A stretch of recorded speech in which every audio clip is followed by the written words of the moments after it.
Lila never imagined her life would turn into a story shaped by heartbreak, strength, and fate intertwining like threads on an old tapestry woven across decades without asking her permission to participate in its design, because everything started on a warm September evening when she was 17, standing in the high school gym decorated with paper lanterns and streamers smelling faintly of glue and teenage hope. She spent weeks sewing her pale blue dress, stitching every bead with trembling hands, believing that maybe love could bloom in small towns like hers, where dreams often dissolve before the morning bell rang. She walked into the dance full of shy excitement, thinking Aiden Parker, the boy she loved, would take her hand and spin her under the lights. But fate had a different script for her that night, and it shattered her in ways she would only understand much later. Aiden was the old golden boy, the one everyone admired, the one teachers praised and girls whispered about, and somehow he chose her, or at least she thought he did. They met in literature class when her worn book fell apart and scattered pages onto the floor. Aiden helped her gather them, smiling softly, saying stories fall apart so they can be put together better, and that line stayed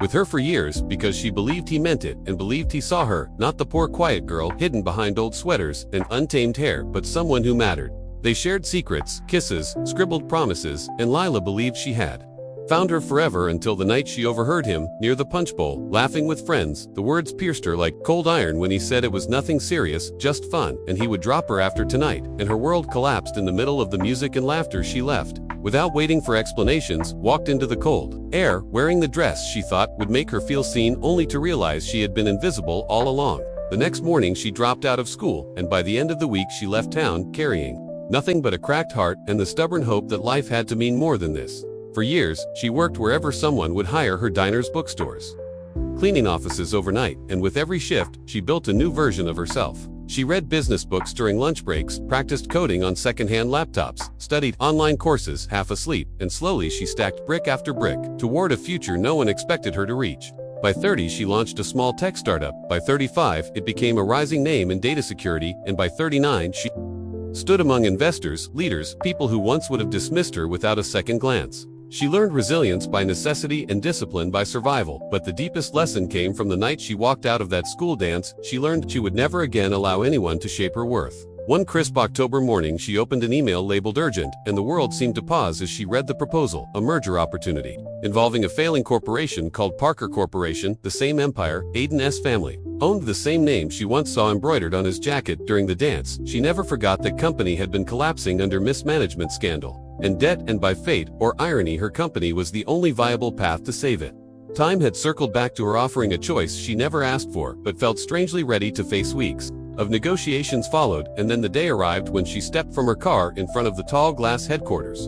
Employees whispered as she passed through the lobby, a woman who looked composed, confident, unbuttered by the shadows of the past waiting upstairs. In the boardroom she saw him, Aiden, older, with graying hair and tired eyes, and for a moment the world seemed to fold into itself.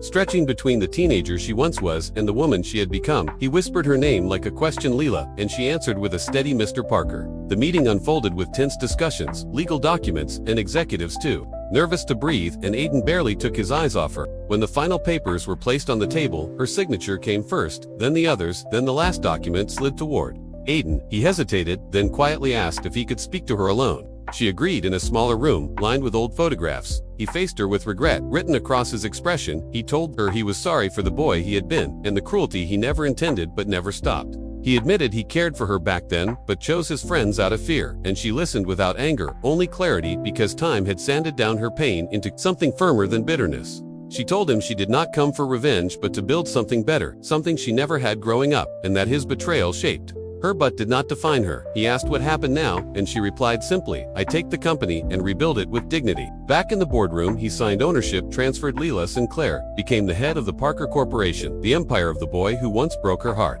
but could not break her spirit. In the following weeks, she walked the building, studying everything, noticing overworked assistants, ignored janitors' messy schedules, and an environment that valued hierarchy more than humanity. She vowed to change it. She implemented training programs, wellness support, fairer schedules, break rooms, better benefits. She greeted every employee by name, reminding them they were seen, valued, human, unlike how she once felt. Aiden worked under her guidance, struggling with guilt, trying to earn something he could never fully repair. One evening on the rooftop, he asked why she let him stay, and she answered, because forgiveness is not about the past, but about who we choose to become. He asked if he could ever make it up to her, and she said he just needed to do better, not for her, but for himself. Under her leadership, the company rose like a phoenix. Investors returned, employees thrived, and Parker Corporation became Sinclair and Parker, symbolizing not the past, but the future. One afternoon, Aiden brought her a framed photo of young Lila sewing her dress, the same dress she wore the night she walked away in. Tears, she looked at it gently, feeling compassion, not for Aiden, but for the girl she once was. She thanked him. He asked for what, and she said, for being the boy who broke my heart, because it taught me how to build one no one could break again. After he left, she stood at the window, sunlight pouring into her office, realizing that sometimes the cruelest heartbreaks plant the strongest seeds in the girl who once left in tears can return years later, not for revenge, but for victory and healing, and the quiet reclaiming of her own worth.